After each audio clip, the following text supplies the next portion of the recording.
Like our video, share it with your friends, and don't forget to subscribe to our channel for more amazing content. Argentina and Egypt produced an incredible emotional game, a truly thrilling match. Let's break it down. Egypt took an early lead after a cross into the far post area. It was a mistake from Argentina's centre-back Martinez, who lost his possession. He also seemed to lack the physical strength to win the duel and position. And since he is not the tallest defender, the first goal came directly from his zone. It's also worth pointing out that for the first 30 minutes, Egypt played with real aggression.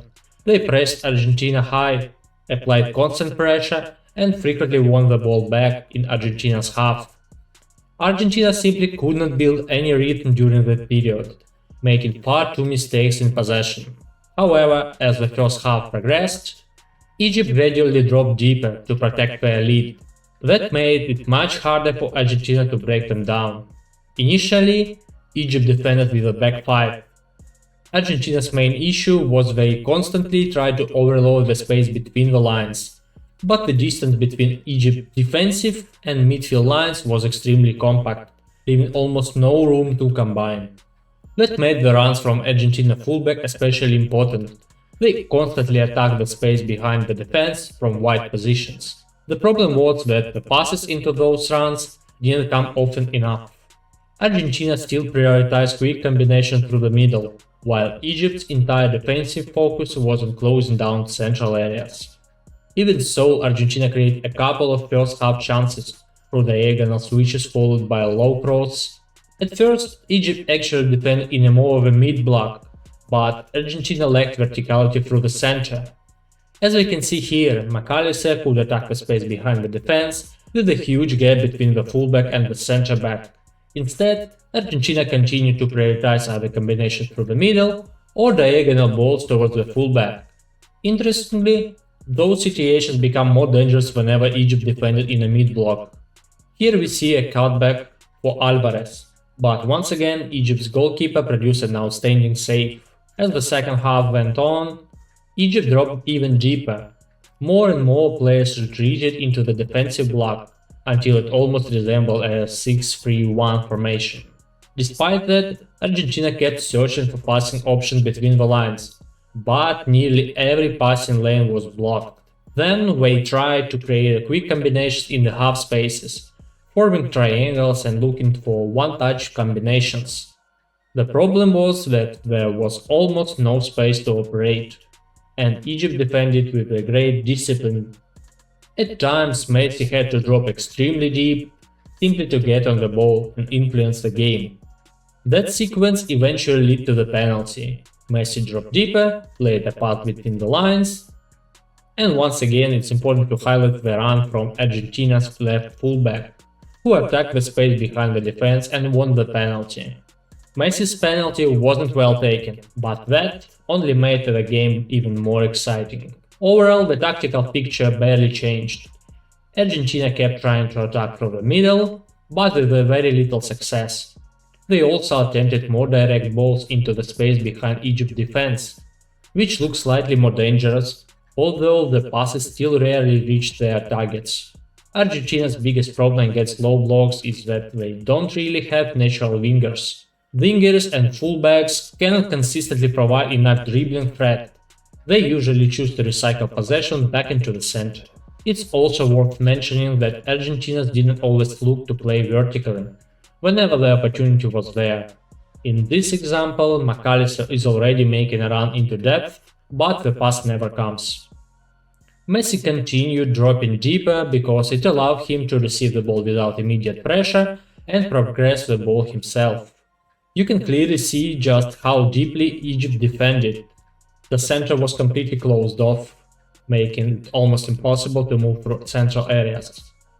However, while Egypt's holding midfield zone was totally closed, Argentina occasionally found small pockets of space slightly to the left.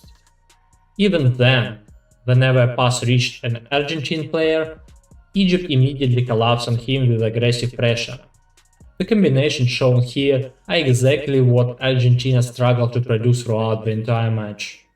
They simply couldn't connect 3 or 4 passes between the lines, At best, they managed to find one or two quick passes, like in this example, and even then the pass did get through. Look at how little space there was. With all 10 Egyptian players defending around the penalty area, Argentina could receive the ball on the edge of the box and still face 4 defenders immediately. How do you beat that? It's also worth noting that Egypt's defensive organization wasn't always perfectly consistent. In this sequence, for example, as many as 7 Egyptian players end up forming the defensive line. Meanwhile, Egypt defended extremely deep and looked to attack on the counter. That approach proved highly effective. What's interesting is that for around 70 minutes, Argentina kept trying the exact same solution. They repeatedly attempted to overload central areas and combine through the middle, but it simply wasn't working. Top of that, whenever Egypt won the ball back, Argentina often had too many players committed forward, leaving themselves exposed to dangerous counters. One tactical pattern that did work for Argentina came once Egypt switched into the back 6. With Egypt midfield 3 mainly focused on protecting the central corridor, the half spaces become slightly more accessible, as we can see here. The nearest defender immediately step out to press the player on the ball, but that movement opened the space for runs in behind. Those passes occasionally found their target, and that was one of the few ways Argentina managed to create danger. It's also important to point out that Argentina barely used the width against Egypt's compact low block. Just look at the positioning of their 2 wide players. They stayed extremely narrow and never really stretched Egypt's defensive line. Once again, too many players occupied central areas trying to combine. This time Argentina attempted a long diagonal, but Egypt dealt with it comfortably. At one point, just before the hydration break, Argentina looked completely exhausted and out of ideas. In this sequence they had 6 players positioned behind the ball and only 1 player between the lines. Their combinations simply weren't coming off. The fullbacks mostly played safe passes backwards instead of trying to create danger. There were very few crosses from wide areas. Argentina continued insisting on quick central combination, and as a result we started losing possession more frequently. Egypt broke forward on the counter and even found the net. In this sequence, Egypt wins the ball back, 1 player carries it more than 60 meters on his own, makes a pass to Salah, and Salah delivers a brilliant final pass. However, it was correctly ruled out. During the ball recovery, the Egyptian player stepped on the Argentine player's foot. The fall happened earlier in the move, so the decision was absolutely correct. Following an Argentina corner, Egypt launched another counter. It's worth highlighting the Egyptian attacker here, who brilliantly knocks the ball past defender towards the touchline in 1v1 situation before delivering a dangerous low cross. Now let's take a look at Argentina's center back. We can see Lisandro Martinez sprinting back into his own penalty area. Initially he appears to be tracking his direct opponent well, he keeps checking over his shoulder, scanning repeatedly and maintaining visual contact with the player he is supposed to mark. Then comes the crucial moment. The last time Martinez looks at his opponent, the Egyptian attacker shapes his body as if he's making a run towards the far post. Martinez reacts by taking a couple of steps into that direction. Now we see how Martinez totally focusing on the ball. It allows Egyptian attacker to accelerate from Martinez's back to be the first on the ball and score. That's a purely defensive mistake from Lisandro Martinez. Both Egyptian goals came from errors on his side. Towards the end of the match, Argentina finally made what was probably the most logical adjustment. Instead of forcing attack from middle, they moved Messi out to the right and started delivering crosses into the box. And it worked immediately. Messi made an excellent cross. Argentina had a numerical equality inside the penalty area, while Egypt defended the situation terribly. Romero attacked the cross aggressively, the Egyptian defender simply stood still expecting his teammate to deal with it, his teammate did not reach the ball, and Romero scored. If it worked once, why not do it again? Once again Argentina attacked from the wing. Once again Messi delivered a cross. This time the situation became much more chaotic, with several awkward deflections before the ball eventually fell back to Messi. It's worth noting that after delivering the cross, Messi immediately attacked the penalty area himself, looking to compete for the second ball. The loose ball dropped perfectly for him inside the box, and from around 11 meters he calmly fired past the goalkeeper. Then, deep into the second half added time, Egypt made a surprising decision. Instead of continuing to defend deeply, they suddenly pushed large numbers of players forward in an attempt to win the match.